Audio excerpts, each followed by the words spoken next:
And welcome back to another episode of Lost and Down, a member of the Bruiser Nation Podcast Network and a division of Snapmere Productions.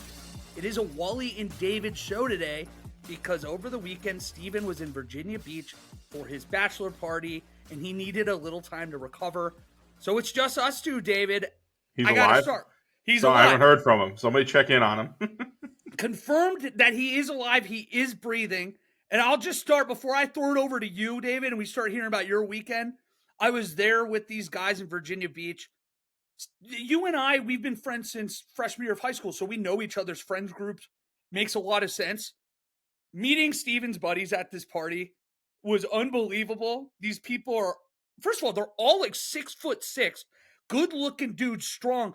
Just total like freak when I walk in there, 5'9", 3 bills, looking around. Disaster project. But these guys are like giraffes, David. Just yoke-looking athlete guys, but greatest guys in the world. Most of those guys are listeners. It was the most humbling kind of feeling in the world, having these guys be nice to us all weekend, just being fans of the show, listening to this show. And I wanted to at least start by saying thank you to all of them and all of you other listeners. It's like so cliche, but really the reason why we're doing this, David. You know how fun it is when you have these conversations with people. You know they're listening. We get to talk about something we love here. If they're not listening, what's the point of this? So we just want to say we love you guys and thank you for all of your support.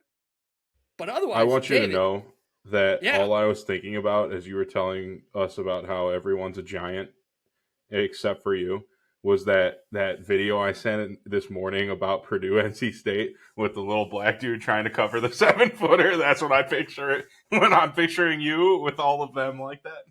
I swear on my entire life, David, that exact thing came up on Saturday night. One of the guys brought it up, and it's literally, the fat, shorter black guy just doing the... What do you want me to do with this guy?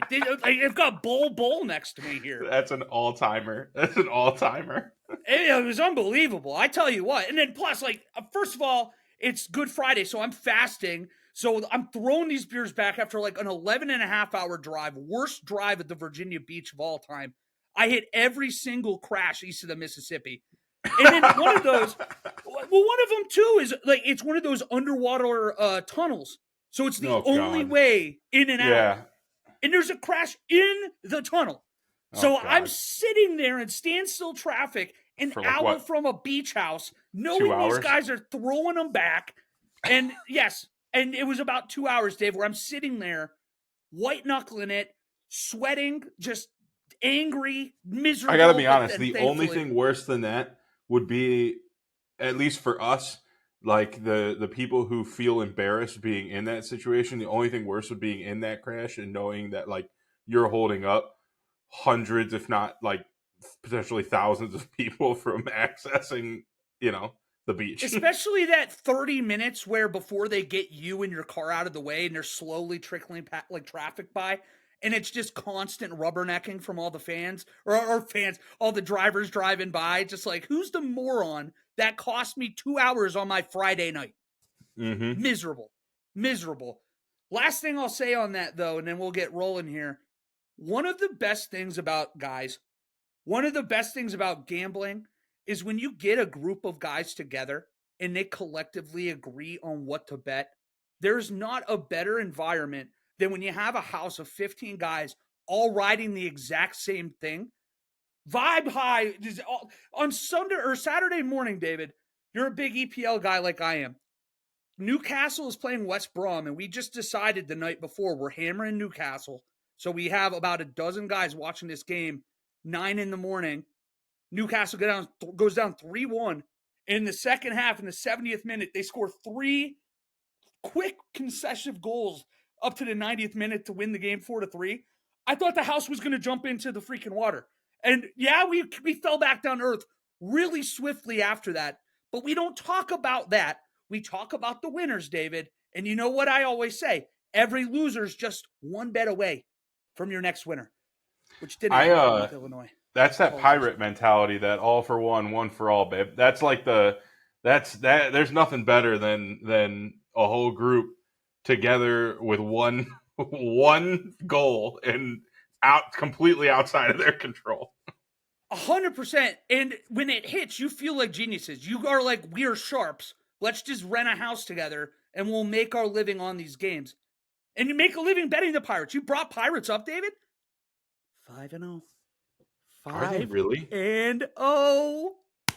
Had they had their home opener, or is that all the way? No, we're all on the road. Play them all on the road. Ooh. Send him to Japan. Send him to Shohei's hometown. Play it wherever. Speaking of Japan, you going to sign Bauer or what? They can sign anybody right now.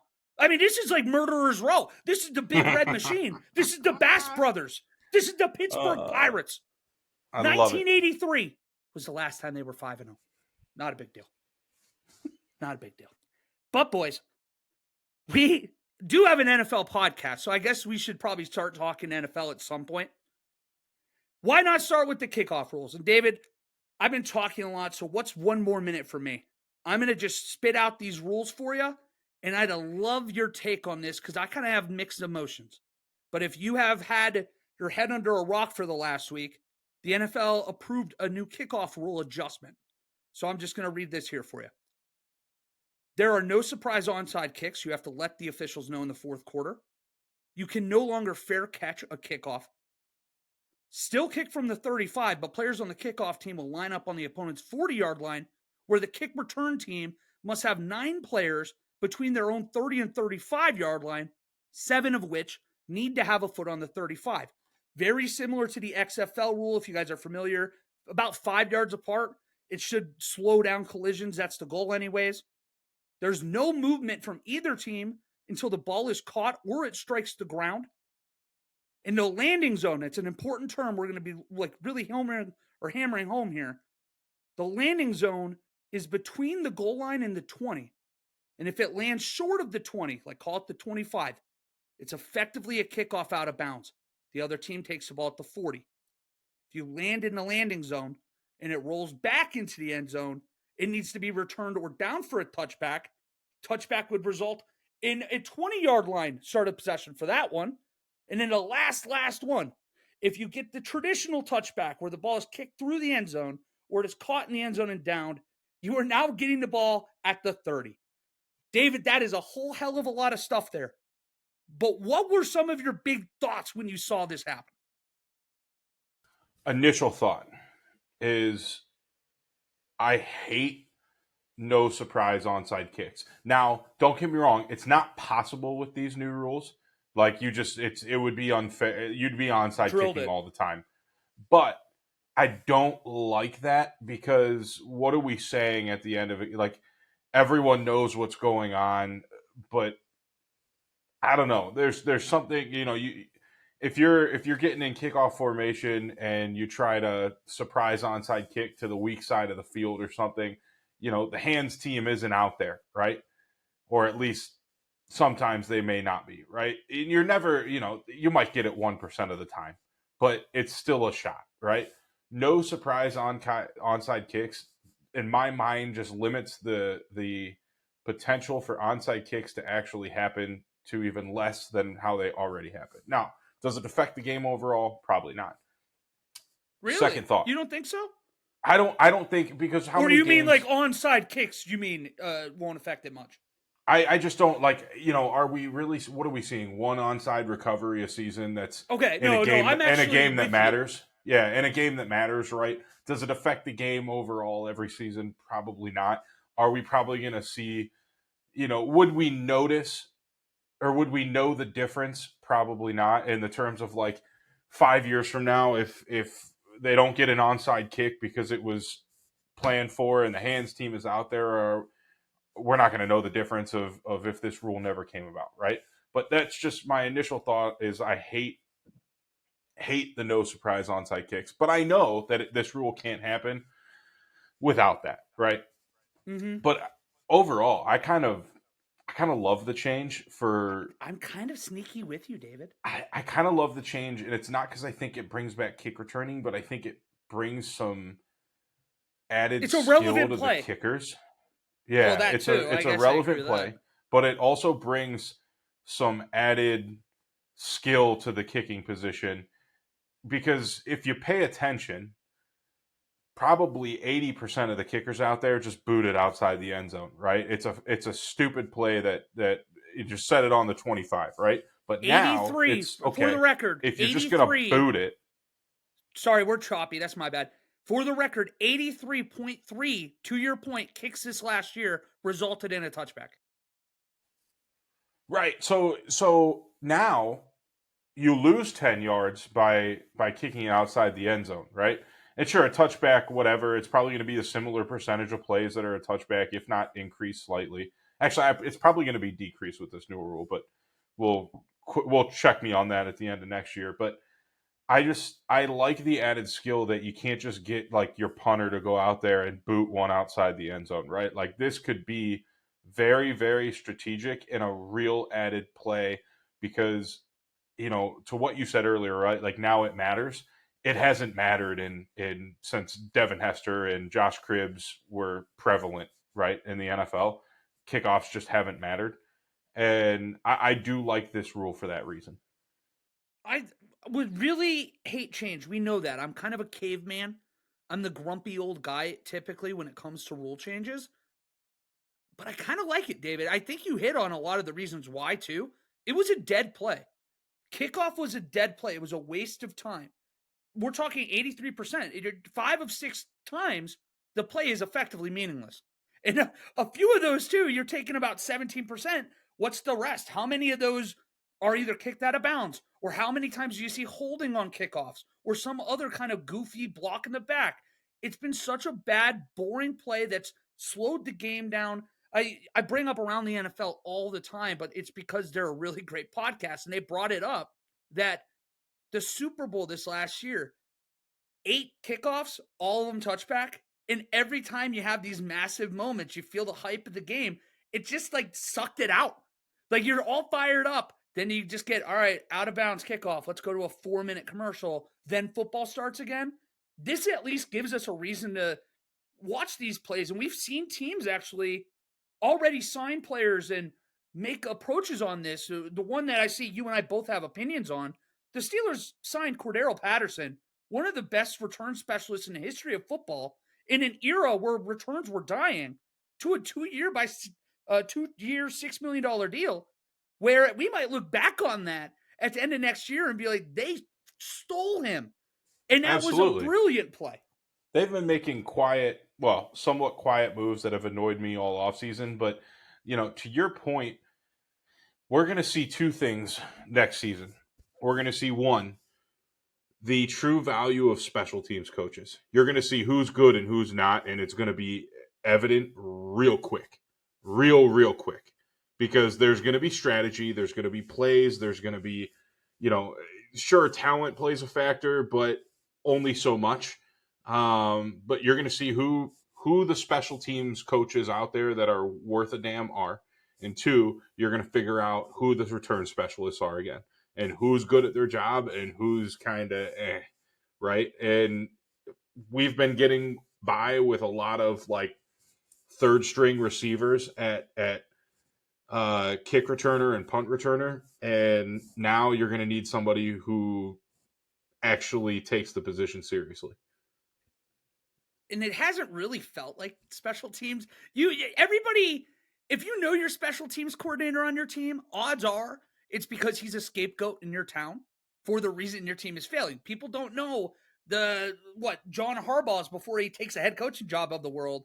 And I think that it's not going to be a change or something you notice a special teams coach on in the first month of the year, because it's going to take time to really see the rule, see it, how it plays, how you adjust to it. It's going to be in November and December when you've seen this rule in for 10, 12 weeks, where you really start seeing what teams get it and what teams know how to not manipulate, but play within the rule and make it an advantageous play for your team. And I'm pretty excited. It's the first time that I feel like I'm kind of excited to watch kickoffs again since I was probably 5. Or you have Devin Hester and you're playing freaking Madden. But let's go now. We'll transition. There was a trade on Friday while I was driving down, and that's going to lead me into a story here for you, David. But the Eagles trade Haason Reddick to the New York Jets for a 2026 conditional 3rd-round pick. before I throw it to you, I got to just tell you a quick little story about what happened on Friday.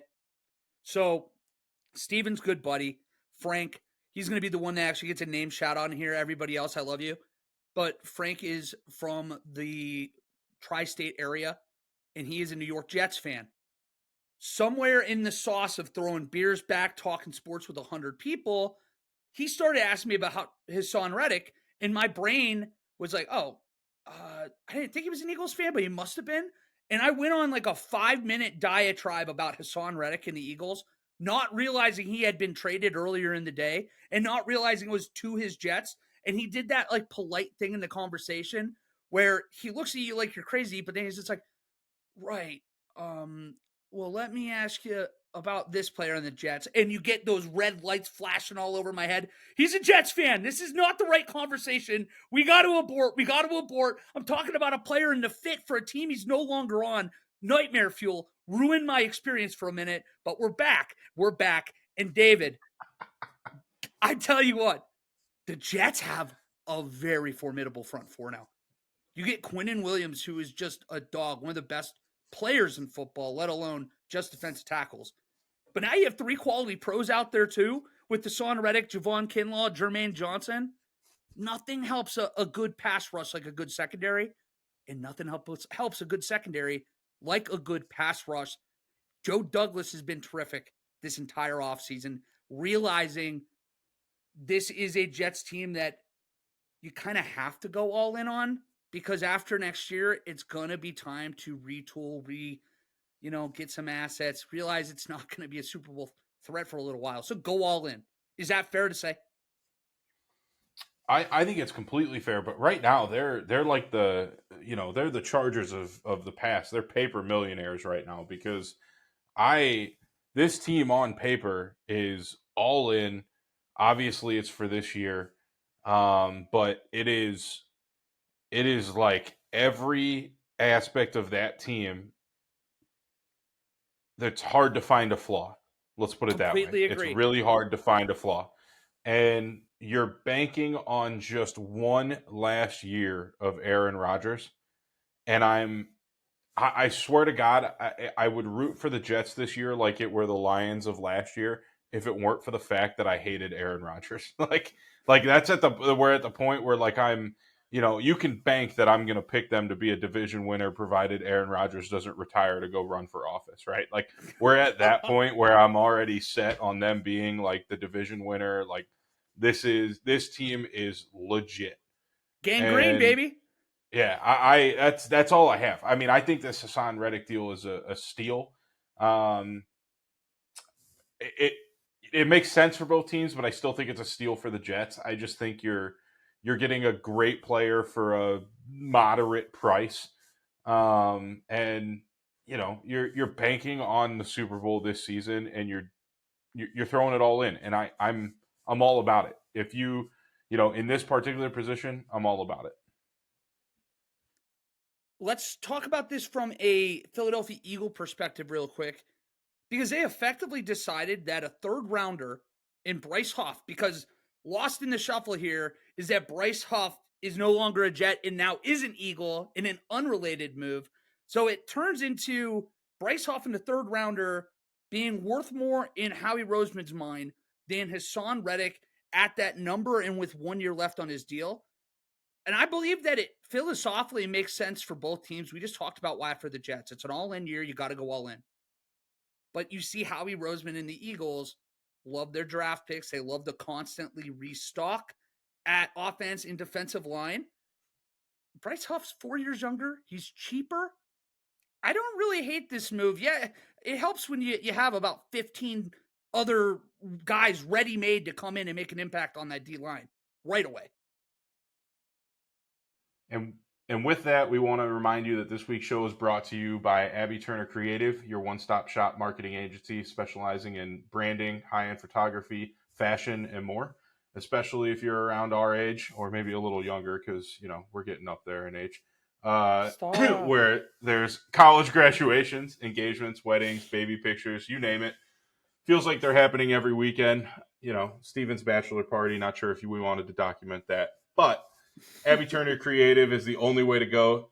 Check out check her out for yourself on abbyturnerphoto.com. That's Abby, Abbey, or on our Instagram, Saudade and Sapphire. Again, abbyturnerphoto.com.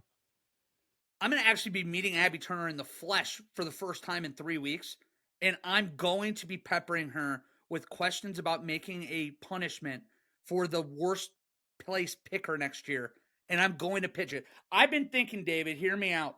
So this wouldn't apply to last year, but imagine like you have the second and third place pickers have to take like a maternity photo shoot. So since I came in last, you'd have a picture or like of me shirtless, and you can do the little heart over my stomach or something. I think we got something there. Or I ESPN don't hate body it. issue. I don't hate it. The Prince But isn't she Fielder. in Fort Lauderdale? Like, this might be very difficult to make happen. You're right. I don't hate You're it. right. I actually, like, I don't hate it. I think There's it's funny something as there. fuck. Yeah, I think it's funny as fuck. But And that's something too it that might like be. it won't be like over the line. Yeah. Like I'm not gonna be like, hey, we're butt naked, but like if I lose and it's the body issue, yeah, I'll do a butt naked Prince Fielder. I can do that in a minute. Smiling the whole time. I hope I wasn't too cheeky in the fucking read off with Steven's bachelor party, but I think it needed a little spice up every now and again. You got to do what's that one guy's name? Salt Bay. Yeah, you have to hit him with that a little bit. So I think that we're all gonna appreciate that, just like you know what they appreciate. Those sirens right now. It's 911 rapid fire. We're gonna go over some quick stories for you here. There's gonna be 2 games on Christmas this year. That's not that weird, David. Except it's a Wednesday. The NFL has officially vanquished days of the week. It is. You got to imagine this is a stamping moment. We will permanently have football on Christmas Day. I would agree with that, and I don't think it affects anybody else either, because realistically, the same people that are literally sitting on their couch only watching football probably are dropping a second TV or a computer screen with the NBA and whatever else is going on that they're betting on, right? So I think it's going to be awesome. Can't wait to drink, sit on my couch, watch some football while I, watch football until I fall asleep from overeating and whatnot. That's painfully relatable, but it was inevitable. You can't put the toothpaste back in the tube. They used to politely kind of let the NBA own Christmas, and then the capitalism machine stops for no one, even LeBron. So the NFL now owns Christmas like anything else. And I'm going to watch it, David. I'd be lying to you and say that I'm going to be too proud to watch on Christmas. No, I'll be sitting there waiting. All I have to tell you is I feel bad for Randy from Rocky River, who's not going to be able to afford his little daughter's like Tickle Me Elmo because the 3-11 Patriots beat the 7-7 Miami Dolphins at 11 o'clock on Christmas night. That's who I feel bad for. The Panthers sign Jadeveon Clowney to a 2-year, $20 million deal, David. What a career. Buddy, this is like 4 years ago in repeat, right? Like maybe 5 or 6. I can't remember when he got a bigger contract, but this is funny to me because Clowney, in my eyes, is going to flatline, not surrounded by a phenomenal defense. He has been good because he has been, the 5th best player on a phenomenal defense, right? And to me, it'll just be another bullet. It'll just be another bullet point on that long list. The tweet, or I think it's a tweet. The long list of terrible moves, disaster moves the Panthers have made over the last 5 years. It's just, it's going to be added to it. Last year, it's one of my favorite running stats that never gets old. It's like when Sammy Watkins is somehow still like 18 years old for like 45 years.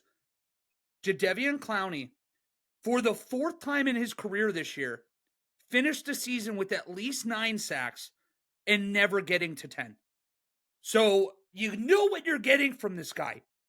It's been such a weird career arc for him. Number 1 pick, as much, I guess, pop as you were expecting him going in. Turns out kind of has a Chase Young or a kind of trajectory at this point. Good luck. I hope he proves me wrong, but I think this very well will be his last time getting significant stats snaps in the NFL this next couple years in Carolina. The Jaguars, though, they sign. All right, here we go. I can't wait for this. I'm so happy you took this. Foye Oluokune to a 4-year, $45 million deal. And I love this, David. To me, he's kind of like an RC Cola, Roquan Smith. They have very similar styles, both top 10 in snaps. They're durable as hell, kind of meh against the run, but they're good in coverage. Sure, he's a tick below what Roquan is, but he's good in coverage. With Devin Lloyd, another very fun off-ball linebacker there. To me, it's one of the best interior linebacker groups in the league. The only couple teams I thought of when I was going through this, Frankie Louvu and Bobby Wagner in Washington, and CJ Mosley and Quincy Williams in New York with the Jets. You have to, I don't know, that is exciting for Jaguars fans that need something to be excited about after the last 2 years. It kind of reminds me of sub maybe one season. He kind of reminds me of Deion Jones of the Falcons before the fall off. Honestly, I don't hate that. Sub one, Deion Jones was like a top tier, top 3 linebacker in the NFL. 1, maybe 2 seasons. Everything else, I think he pretty closely probably aligns with here you go. You ready to say I it? cannot pronounce. See, well, yeah, because like I was looking through the PFF grades going through it, and it's one of those rare times I think that it lines up pretty well with where I'd put him. He's in like 20th for off-ball linebackers for grades. So he's like a good linebacker. He's like a tier 3 linebacker where for $11 million a year with the cap going up as much as it is, that really is pennies on the dollar. They're your running backs of defense. Go pay him if you can get him for something cheap like that. I just realized this guy played next to Deion Jones when they had an unbelievable season together. So there you go. Maybe that might help. It's like a deeply ingrained truth in your brain that these guys.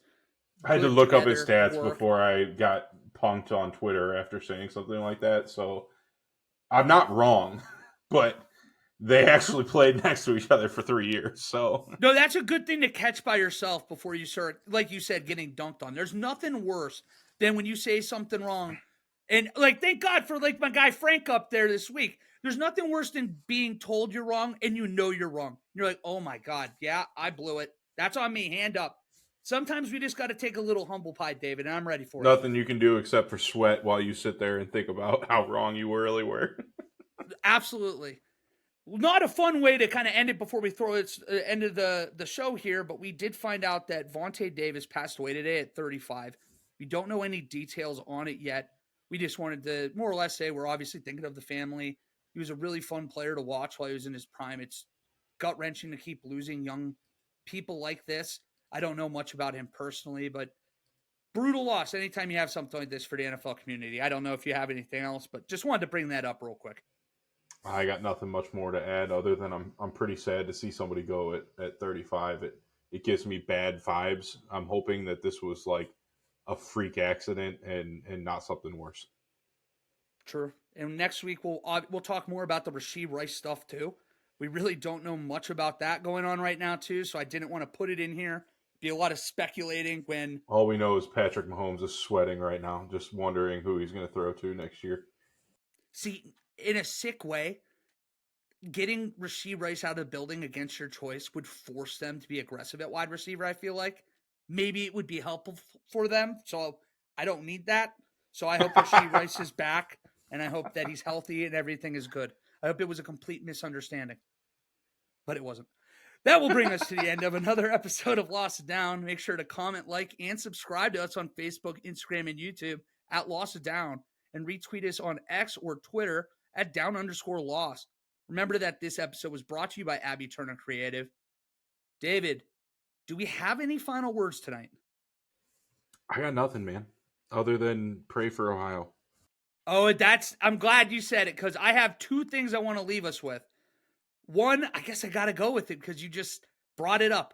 Tomorrow is the day short of the 50th year anniversary of the super tornado outbreak in 1974 that included the Xenia F5 tornado, which is one of the most influential, impactful, devastating tornadoes in the history of America, right in our backyard. And Ohio is at a very, very dangerous clip of tornadic kind of storms and events tomorrow. So just be careful out there if you're in the area. Nasty weather across the country is supposed to be really, really dangerous in Ohio. So just Stay safe out there, David. We love you. Same with you, Steven. He's probably still asleep, so we just got to hope it misses him. But careful, or not careful. But the last thing I wanted to say is that I brought it up last week. I'm going to probably bring it up again the next week until we shut it down. We have our mock draft, our fan mock draft coming out. If you want to be a part of it, send your text to me, David, or Steven. We've already got quite a few people that want to do it. So if you want to be part of it, we need you to step up in the next couple weeks. Otherwise, we're going to have to roll with what we got. No guarantees if you send it. We're going to do names out of the hat. Want to keep bringing that up because we have already a few people on certain teams. Otherwise, David, we love you guys.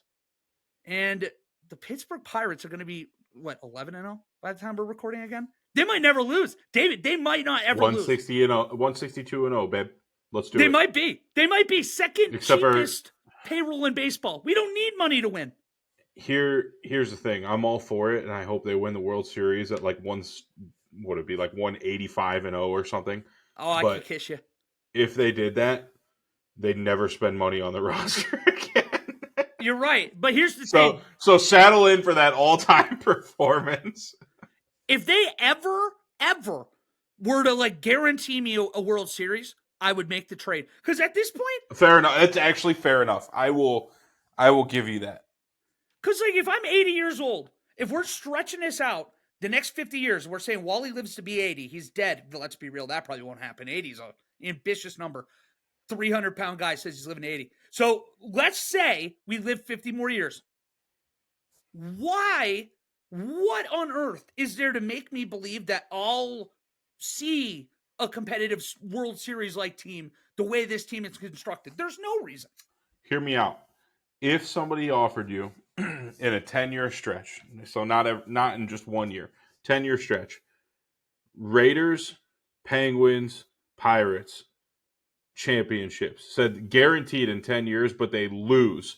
They go Raiders go 4-13 the rest of your life. Do you take it, knowing that you got to see one, and then you just give up on sports after that? Am I aware in this world, or is it, how sometimes in shows it's I'll make this wish, but then they wipe it from my mind. So in my delusional state, I watch and enjoy the next 10 years. Ooh, that's an interesting perspective. And the next 40 years, I'm miserable. Because if I'm still a sports fan with the 40 miserable years, I hate to say it, sometimes just being relevant is better. Because if you're going to tell me I'm just for that long of a years, period, absolutely.